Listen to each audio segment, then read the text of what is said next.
In front of me is ULEFONE Armor X7 Pro, and today I would like to show you how you can set up screen lock.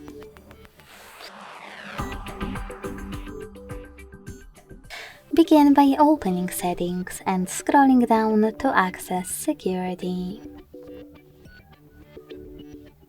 Then click on Screen Lock and tap on one of those login methods, pattern, PIN or password. Then create it.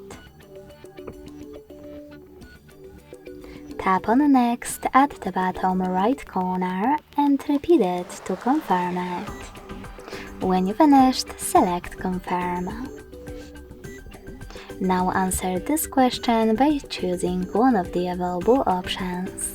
How do you want the lock screen to display your notifications? Show all notification content, show sensitive content only when unlocked, or don't show notifications at all. Wherever you decided, when you're ready, hit Done. So now when I switch off my screen, then turn it back on, I can see that pattern is now required. Thanks so much for watching. If you enjoyed this video, don't forget to leave a like, comment and subscribe. Bye!